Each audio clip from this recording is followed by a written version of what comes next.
platform that is revolutionizing the future of work by providing all people with equitable access to the knowledge and opportunities they need to foster fulfillment, connection, and purpose at work. Rebecca has worked alongside world-renowned educators, researchers, and technologists as she's followed the thread of human growth and development from the classroom to the workplace and back again in search of transformational systemic change. Her career highlight is sharing the stage with her hero and most watched TED speaker in history, Sir Ken Robinson, one of my heroes. Rebecca envisions a world where everyone has access to opportunities for meaningful work and fulfilling lives. My second guest today is Clemens Reddick. Clemens is an organizational consultant living in Vancouver Island and working across Canada. He focuses on aligning and integrating people, processes, and systems to deliver continuous improvement. Areas of core practice include organizational design, organizational behavior, lean and agile management methodologies, change, and communication. Clemens has over 25 years of experience working in and for private business, municipal, First Nations, and nonprofit environments. He is a sessional instructor at the University of Victoria, BCom and MBA programs, and an author. And Clemens' obsessions are languages, behaviors, human and systems, getting lost, and the perfect martini. There's a cognitive shift necessary for digital leaders to support agile, collaborative, adaptable, and resilient teams and organizations. So let's kick this off. Rebecca, I'd like to start with you. My first question is, can technology transform organizations? Not on its own, I don't think. I think there is an absolute need to understand technology has a tremendous amount of power, but it's people that need to shift the most in order to make the most of that technology. So as you know, my career has been predominantly working with many young people, much less than half my age in many cases. And we are all very different in terms of generations as to how we use technology. And I think it's incredibly important in organizations that we focus first on the change that we have to make as people in order to use technology effectively in digital transformation. I agree. How about you, Clemens? What are your thoughts on can technology transform organizations? Yeah, I would completely agree with Rebecca that not on its own, but it absolutely does. And I know we'll get to this later on, but it's a fascination of mine is the history of the relationship between technology and the organizations. And you go all the way back to the sort of early to mid 19th century, and perhaps even earlier than that, and the British Industrial Revolution and the invention of various forms of machinery and so on, and all the way, that sort of for 100 years to the early 20th century. Those were all technologies that impacted how human beings work. And they not only impacted organizations, they impacted the way we live, period. The creation of suburbs, for instance, is a function of technology. So it absolutely and profoundly transforms how we work. But it just to Rebecca's point, it's not the only thing that does so. So, we get together a lot and we talk a little bit. Now, Rebecca and I are new to each other at Clemens, and I have had lots and lots of engagement where we have some strong feelings about leadership and digital leadership. So there is a difference, isn't there? There's a difference between how we led in the past and how we need to lead now. And I mentioned in the intro that we're bringing in some pretty highly specialized people who don't necessarily need to be directed. Can you share your view about the needed path away from, well, let's call it Taylorism, because F.W. Taylor was a management theorist who developed some management theories that worked possibly in the industrial age. I disagree, in fact, that it was viable for then. But I'd love to hear some thoughts. Clemens, I'm going to go back to you on the path we need to take away from command and control. Sure. So I think Taylor's, I wouldn't say he's misunderstood, but I think you're right. I think we always need to be mindful of the context of the work he did. And for one thing, he wasn't alone. There was Ford and Sloan representing Ford and GM, on either side of him, who very often implemented, in fact, directly consulted with him on his methods. And Sloan, in some senses, extended what Taylor did and pushed in this whole idea of what we now understand as management, which was almost largely an invention to a degree of Alfred Sloan's.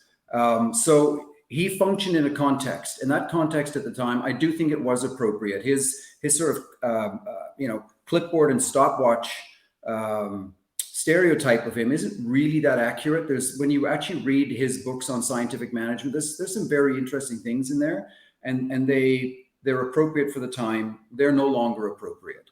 And for me, I think the single biggest issue is the shift away from that the core thing is around doing to becoming where the core thing is around communicating. That it's fundamentally about communicating. During the time of the early 20th century and as Ford developed his assembly lines and so on, everything was focused on doing. And it's no surprise that all three individuals are engineers.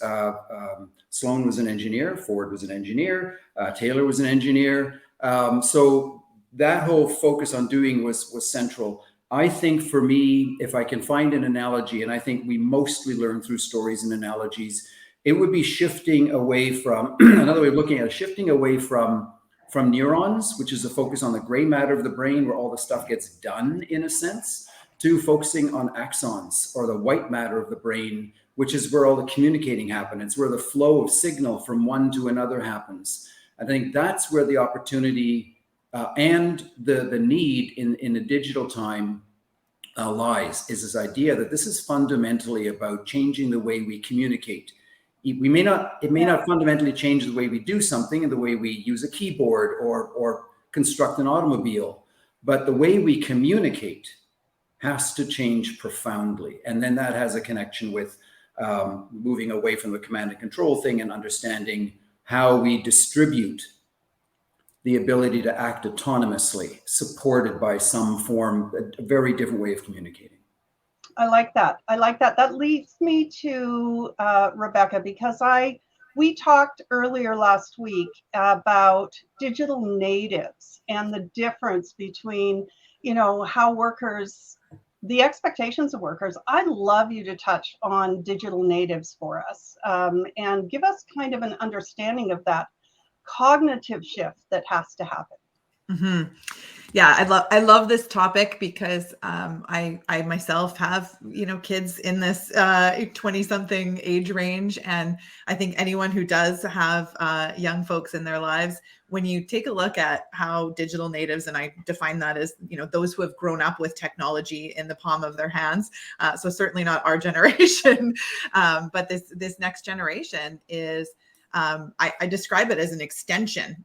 The technology is an extension of them, and the way in which they use technology is so fundamentally different from how we use technology that I really believe, and I've certainly heard it from their mouths, that the way in which they use technology at work is lagging so far behind the way in which they use technology in their consumer lives. And that expectation of consumer level technology of Netflix and Spotify and all these tools that we're using in our day-to-day lives, and expecting that extension at work and not getting it, and therefore not adopting tools. So it isn't. I think we're in good company when we talk about you can put the best technology tools in the hands of individuals, and if those tools are not adopted, they are not effective.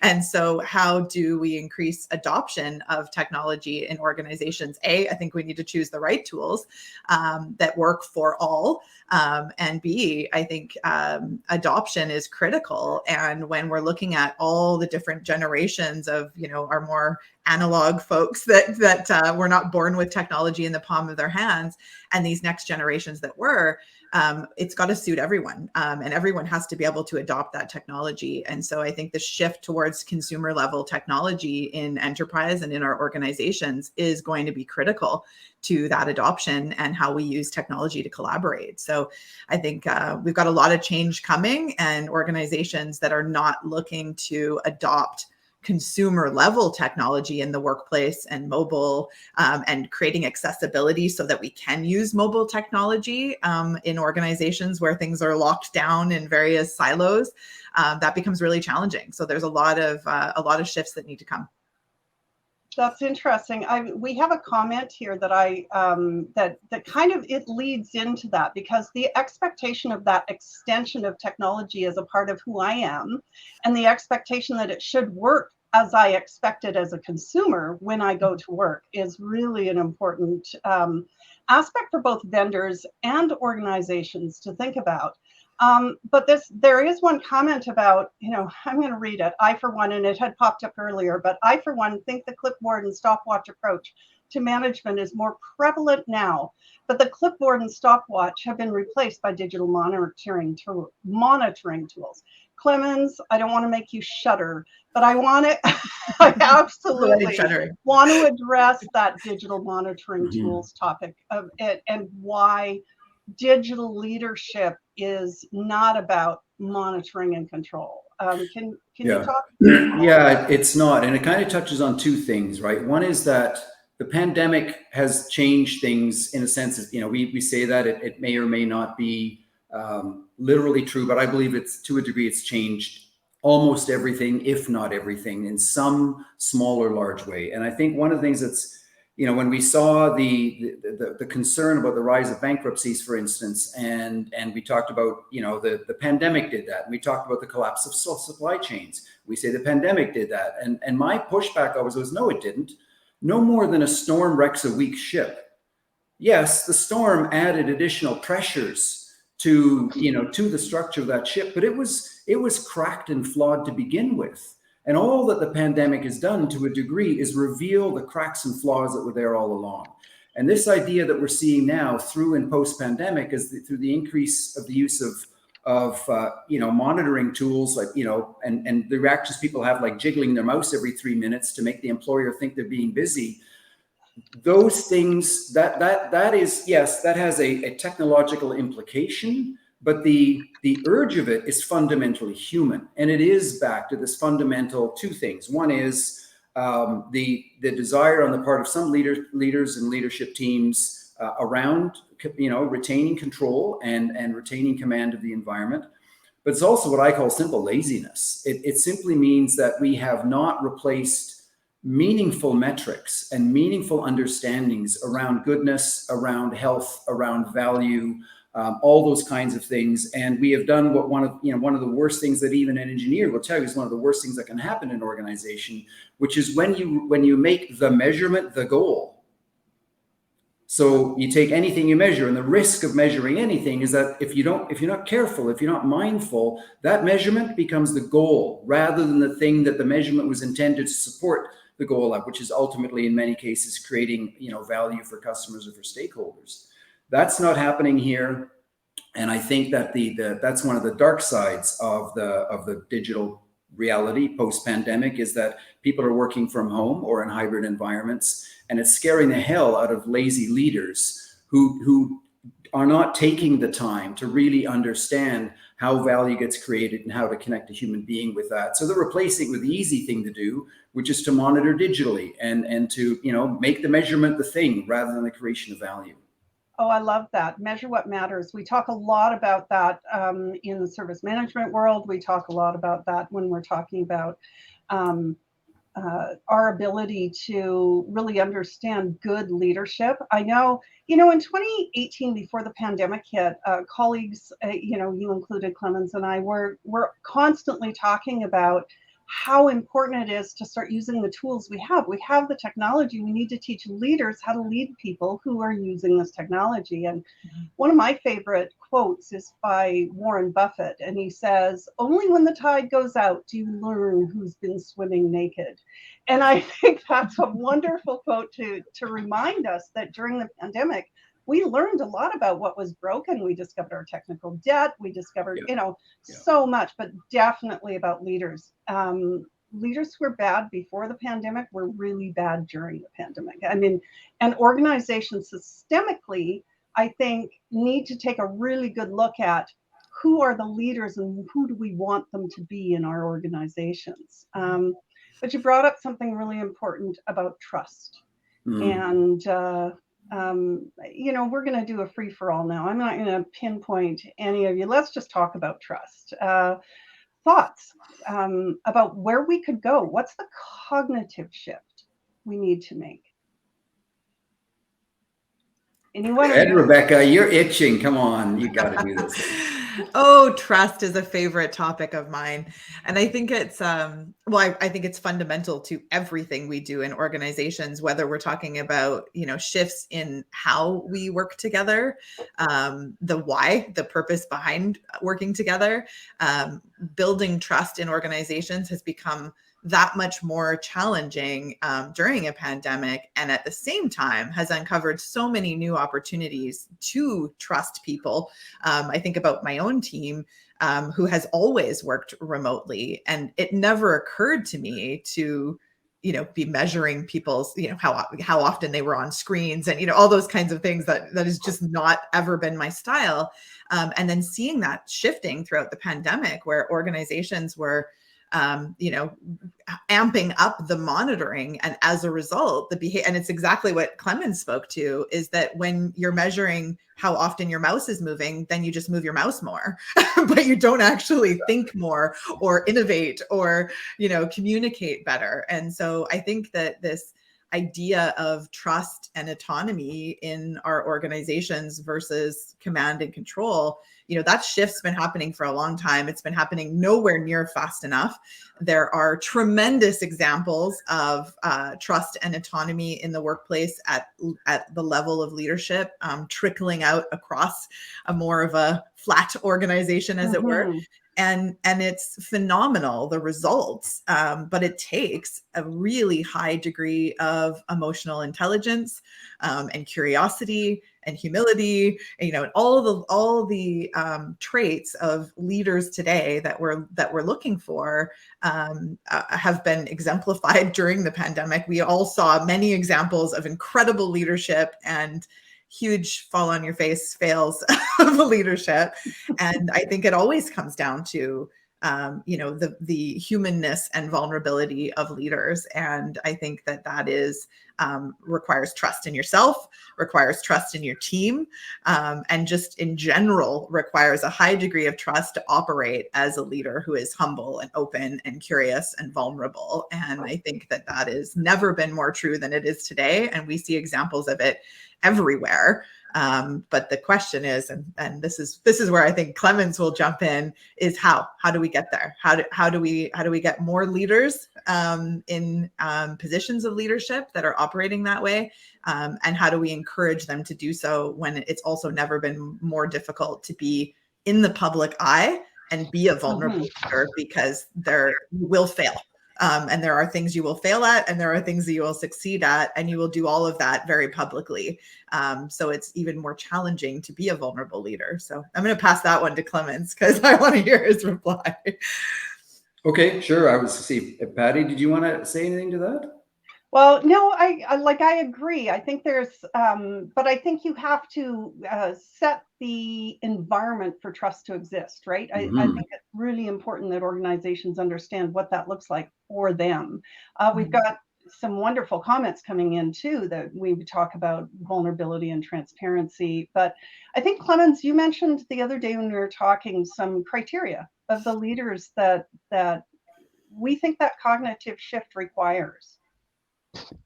Well, for me, it's, I'll address first. Thank you for bringing up the structural thing. There are definitely structural things that we can do, structural dynamics that we can shift in that are institutionalized in organizations. Absolutely. But I think fundamentally, it does come back to those effective leadership foundations around things like humility, and that the whole construct that is both very personal and very institutional around psychological safety and so on. So I think all of that stuff definitely matters. For me, though, I think I think the fundamental thing is that it sits with the leaders in themselves, and it's about psychological health. It's about what, as a psychologist or therapist would say, like, you have to do your own work. And if you haven't done that, then any structural correction it's going to be at risk, because your own behavior, the way you're interacting with people, the way you're communicating, back to that important word for me, it's going to undermine any sort of initiative on that more formal level you try to set up. If you're not together yourself, I don't see how this works. I've never seen it work. So, and we believe in this kind of technological optimism that there is some kind of methodological or technical fix. And there isn't. There simply isn't. It comes down to the psychological health of the leader or the leaders involved. Yeah, I agree. I also think that it needs to be defined. When we talk about, you've got to do the work yourself, but you also have to look at the systemic view, right? You've got to take a look at what do we want as an organization when it comes to leaders. We have one comment about transparency that I think is really important to understand. I always tell the story when I'm working with clients about Beauty and the Beast, right? So here's the Beast. He's been changed into this figure of a thing that he is not entirely sure he wants the world to see. So he locks himself up and he locks everyone away. And we do this in the executive offices. We have a moat, we have a castle, we have this separation. We're terrified of the decisions we're making going to be challenged, going to be pushed out. And so in order to avoid storming the castle, we hide. We hide in our spreadsheets, we hide in our metrics, we hide in our, whatever that looks like. But unfortunately, what that leads to is a lot of people making assumptions. So you don't want to share transparency, like open transparency about acquisitions or things that you absolutely need to keep your mouth shut about. But we often fail to allow ourselves to open the door to wild strategy discussions where we say, this is where we're going and we need your help. We need to bring you in. And so they end up storming the castle anyway, because they're making stuff up because there isn't enough transparency to understand where the organization is going, right? Curiosity curiosity is one that I think leaders fail to understand the power behind. How about what do you think, Rebecca? Like in terms of curiosity, what are your thoughts? Because I think it's tied to that whole feedback loop.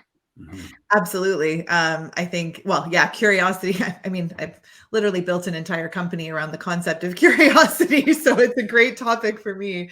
I might be a little biased, but I believe very, very strongly that whether it's, in an individual interaction, curiosity, I say this to my husband very often as well, that in the dynamic of a disagreement or a difference of opinion, curiosity always wins. It's always a safe place to go, right? It's like, it doesn't matter whether it's your husband or your children or your coworkers, that, stopping and taking a moment of when I'm in a disagreement or I don't believe what someone's saying is right, and suspending that possibility that two things could exist at the same time and both be true, and in that conversation, and to go to a place of curiosity, and ask questions and be open that there is a possibility that the person across from you or the people across from you that you disagree with could also be right, and that those two things could be true at the same time. So when I think about curiosity as in interpersonal relationships from a perspective of leadership, it is always safe to step back and ask questions, and wonder how someone's opinion might be different from yours, or their worldviews or their perspective could be so different from yours. And I think that is just true in organizations, that when we can build safe spaces to be curious, to ask those kinds of questions, when we can help foster those skills in our organizations, and ultimately that translates to the technology that we use, that we have a transparency of how we share information. Like you said, there's mergers and acquisitions and things going on maybe at a leadership level that aren't appropriate to divulge to the whole organization yet, but that there are very much in everyday working environments, tons of information that is not shared transparently. And how could you possibly be a learning organization if all people don't have all access to what is appropriate to be shared in an organization? So I think that's just absolutely critical. And that curiosity should extend into how we work together and how we find better ways to work together. Yeah, I love that. Clemens, somebody asked a question about, how do leaders do their own work? What are your recommendations? Oh, that's a tough one, right? Because, and I'll often find myself in a situation, at a table with some leaders, and we develop that level of trust where we can get to these kinds of parts of the conversations. And at that point, I always feel like my toe draws a line in the sand, and verbally that comes out something like, I'm not a therapist and I'm not a counselor. I'm a consultant, and I work in, communication and behavior. I have an interest in another space, but I almost feel like I can bring the bride to the door, but I can't walk in with you at this point. Right. So I don't know, read the books, do the work, get the therapist. Like and part of it too is it's a bit of a chicken and egg problem, because in order to even, and this is very much about a mindset of curiosity and humility, you have to be curious and humble enough to, that opens the door to self-awareness, that allows you to go, oh, maybe it's me. Maybe there's something I'm doing. Maybe there's something in the way I'm communicating that might be the impediment here. And then the next step you might take is, despite my best efforts on my own, I'm unable to course correct. I'm unable to put in place, from what we drag in from the world of lean, a permanent countermeasure rather than just some duct tape and baling wire, just to kind of patch the thing for the moment. We're talking counseling. We're talking executive coaching from somebody who knows what they're doing on that level. Again, I think people are looking perhaps for more sort of a technological, methodological answer, but there literally is not one. And we need to stop looking there. If you have developed that level of self-awareness where you're going like, okay, I think it might be me, you need to find someone to work with. There is no other way around it. And somebody, I just saw the thing come up there on the area of conscious leadership. And I know they are around curiosity, and what Rebecca was talking around the ability to hold two opposing things to be true at the same time, depending how you frame it. A lot of that language does come from the world of conscious leadership. It's a very powerful framework.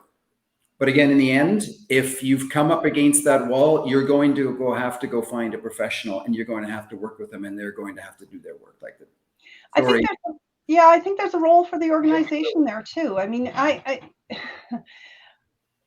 I work with another organization, a nonprofit that is really intent on trying to reduce workplace harassment and bullying and what have you. And we know it exists. We know who's doing it within organizations. There are no secrets. The people at all levels have an idea of what's going on. I think there's a role of the organization to clearly define what do we want to be in terms of having leaders, and what do we how do we want to do that, but then to create some intention around, let's not just bring in somebody to do an assessment or label them a color or call them a wolf or a coyote or whatever it is we're bringing in. Let's really be intentional about what we're going to do. We can't spend our whole budget on something that isn't going to solve the problems. Exactly. We know what the problems are, but I think the organization has to support and address it as well. Yeah, we know what the symptoms are. Ah, there we go. Yes. We may not necessarily know what the problems actually are. True story. Thank you. Yeah. Thanks for that correction. I think intentionality on the leader side as well as the organization side, there has to be a marriage there. There has to be an understanding of what we're doing. And there is it's not just curiosity, and it's not just trust. It's the whole deal, right? We're talking about, I'm just going to pull up something. We're talking about influence, the people who have influence within the organization. We're talking about how we set expectations. Keyboard or keystroke logging and wiggling your mouse isn't about your deliverables. Now let's measure the deliverables. We ask them to do something. Can they do it? Can they do it at a decent time? Can we get them to deliver so that we can meet our outcomes? And Jessica Carroll mentioned something about, I think it was Jessica that mentioned something about, purpose. Like, people have to understand the purpose, right? She is an architect, a strategy architect, I believe, and so is Wind on our fellows. And we talk a lot about purpose when we're at the Institute and we're having our meetings. And if that strategy isn't trickling down with meaningful KPIs, with meaningful OKRs, then we're not actually paying attention to the business. We're paying attention to control. Yeah. When it comes to ways to influence employees, I think leaders are looking for that. I think they're seeking to find ways. Does anyone have some thoughts about influence and how we can help our employees a little bit more? And I think, Clemens, you work in Agile, and you have some very, very good theories and methods that you share with organizations. Yeah, and I think it ties back to this thought that keeps coming to mind, back to transparency, because in my work I tend to divide transparency into two buckets. One is what I might describe as, personal or psychological transparency. And when sometimes we bring up in a leadership team the idea, a phrase, something like, we lack transparency, their hair stands up on the back of the neck. They get really, really upset and very defensive because we're accusing them of not being transparent. And I think they hear that as a personal thing. And in fact, I sometimes use the word operational transparency, which means simply the visibility of an employee to be able to see the entire value stream from end to end, and where they sit in it, and where the North Star is, and it's like living in a healthy version of a glass house, and really being able to see what's going on and how it impacts me and so on. And so I think one of the important mechanisms for that, in terms of, I'm a little uncomfortable with the word influencing, I don't know, maybe unnecessarily so, but employee behavior, for me, it's all about feedback. When we look at, we're really talking to a degree around learning, about people shifting behaviors, understanding new behaviors and shifting towards them. When you look at the psychology of learning, that is only done through one mechanism of any biological being, not just humans, and that mechanism is feedback. It is when we try something and we put our hand on the hot stove and realize that's a dumb thing to do and I'll never do that again. That was feedback from the physical world around us, and that's how we learn not to put our hand on the hot stove. And most organizations, if we're looking where I see where there's back again to this idea of the axons, the white matter, they're interrupted by broken, missing, or misunderstood feedback loops. We're not paying attention. We don't know what to look for, and we're missing signals in terms of what the world is bringing to us as leaders. And our people are missing signals because we're not really managing our environment to maximize the quality and the impact and the understanding of feedback loops. For me, if I were to look at one place and I'm looking like we need to change people's behavior, leadership and everybody else, the whole team, the first place I would be looking at is what's the quality of your communication, and most specifically within that, what's the quality of your feedback loops? Mm-hmm. Rebecca? Oh my goodness, this is a big topic. I think that when it comes to organizational purpose, and I saw somebody put a comment in the chat there that was really important, because I think that it is as much, yes, we have to define organizational purpose. We have to engage rather than influence others in that organizational purpose. And I think that comes down to, yes, we all want to work for organizations that make the world a better place, and increasingly so with new generations coming into the workforce. But it's, how does my individual sense of purpose tie into the organization's sense of purpose, and how does that show up in my day-to-day work? And so I think for an individual, and I think we had this conversation before about the sort of highfalutin examples of what we think purpose might be. And it's like one day we're struck by a sense of purpose and all those different kinds of things that I think are just plain wrong with how we pursue this concept of purpose individually. And so at the individual level, I think it's incredibly important when we're hiring, when we're attracting new talent, the conversations around who we are as individuals and what gets us excited about getting up in the morning and coming to work. And there's three things that are really at play there when it comes to feeling a sense of meaning and purpose in our day-to-day work. And that's the relationships with the people we work with. That is the impact we're able to make on a day-to-day basis. That is the learning that's happening. Are we growing and learning as individuals within our roles? And it's less so about, I have this defined sense of purpose, but that I come to work every day and I feel a sense of meaning and purpose in the work that I'm doing, because those three things are working together to ultimately develop a sense of fulfillment in what it is that I do day to day. And so we have the capacity as individuals in organizations to do that work together. And I think it goes back to what Clemens said, and I have a friend who uses the term "you are the work" frequently, and it goes back to that. But at an organizational level, that work has to be done by individuals, but it also has to be done collectively. And so it isn't about, we have this organizational sense of purpose, it trickles down to each individual, and then it goes out to our customers. It doesn't work that way. It's a much more collective understanding of each individual's sense of meaning and purpose and what fulfills them on a day-to-day. And that requires real communication with people, ongoing. And it's not just about the organizational purpose and how do we influence people to buy into it. It's about how do we engage people in their own sense of purpose and how that ties to the organizational purpose.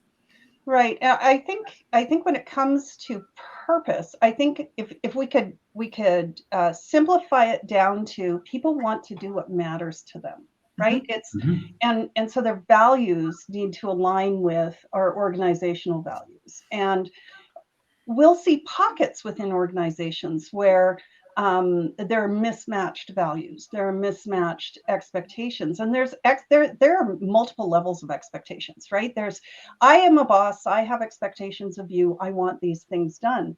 But as a boss, you also have to understand the expectations of the organization for your role. And then there's the next layer, which is, I have expectations that my employees have of me as a leader. Do I know what those are? And I think that leads into that feedback loop, right? That's so important. Unless you understand, what is going to help your people do what matters to them and get that done, get the work done, we will struggle if we are only focused on meeting our KPI, our individual KPI. And so when I look at influence, I don't look at it as manipulative influence. When I look at influence, I think of actions I take, things I do, in terms of engagements I have with my employees, and ways in which I can support them in their career in doing what matters and getting the work done. So I look at influence slightly different than how that was taken from you, because I think influence occurs without us even realize we're influencing, unless we're intentional about it. Agreed. Yeah. I've got a number of, wow, the comments are there's so many coming in, I can't even keep up.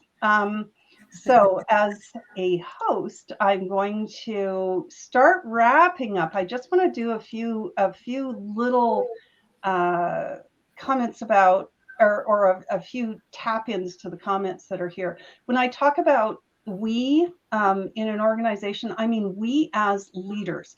We have talent development, we have organizational structures, we have executives, when I talk about we, I talk about the organization as a group of people who have decision-making power to be able to make change within the organization and be intentional about it. Organizations are going to suffer, I believe, based on all of our conversations, and we could go on for hours because we love this topic. I think they're going to suffer if they are not understanding the power behind the needed trust and flexibility and psychological safety, and providing the kind of leadership training, coaching, and help that leaders need to be able to shift from, this control set of that they may have learned underneath to this digital leadership. Last moment, I'm going to give you each a moment just to say a last word, and then we'll have to wrap things up. Who do you want to go first? Clemens. All right. Yeah, I think for me, it's been actually really fun, because I think we have hammered home on the point that while this conversation is about leadership in a digital context, we haven't spent much time talking about the digital stuff. And that's because it underscores the fundamental truth that until we get that other piece right, the digital stuff is going to come second. Yet at the same time, it is part of my frustration working with organizations, is that some of the same tools that we're using for monitoring and so on and so forth can be so incredibly powerful. The tools at our fingertips right now to improve the quality and the effectiveness of leadership and communication and feedback and all those other things we've talked, transparency, the ability, that would have when everything was on paper and punch cards or whatever, like even creating organizational transparency, operational transparency would have been extremely difficult, because it would have resulted in mountains of paperwork. And that simply isn't necessary anymore. So, it's almost worth another conversation where how does and how can and how should all these amazing digital technologies around us actually facilitate some of the things that we've been talking about in terms of being more effective leaders in this time. So, because digital communication is, in my mind at least, absolutely a step forward. And I would just like to see us use it for better purposes than too often has been used so far. Oh, thank you so much, Clemens. Well said. Rebecca, last few words. Yeah, I thank you. I couldn't agree more with Clemens. And I think the important point to leave with is that there are many examples and many more examples all the time of organizations that are doing this well, big and small. There are not nearly enough of them, in my opinion, but there's enough of them that we can look to. I love Aaron Dignan's work, author of Brave New Work. And one of the things he brings up often is what's safe to try. And so creating ways in our organizations that we can test new ways of being and new ways of working together, and hopefully more human ways of doing so, look for these examples all around you. Look for these leaders that are doing things differently and finding some success, because it won't work exactly the same way for you. But you can always find something that's safe to try. And I think that's ultimately the message we all need to take from this conversation, is that we need to keep trying. We need to keep advancing new ways of working together. As the world changes, we need to change with it. But at the end of the day, we are fundamentally human beings, and more human ways of working together, whether that's digital transformation or transformation at the human level in our organizations. We have to focus on the humanness of work and how we work together. And that comes down to communication and empathy and humility and all the things we've talked about today, and doing that work. And everyone's a leader as far as I'm concerned. So wherever you are in an organization, you can start doing that work today. Well said. Thank you very much. To all of the guests who made comments, I wish I could have gotten to all of them today. We have limited time. John did mention something. John Thorpe said, increasingly, people are choosing to work with organizations, not for them. Keep that in mind. Digital leadership is a thing. It does matter. And to both of my wonderful guests, thank you so much for joining me today. Thank you, Patty. Thank you. It was a great opportunity. Thank you for joining our digital dialogue. Be sure to join our next digital dialogue on the first and third Tuesdays of every month.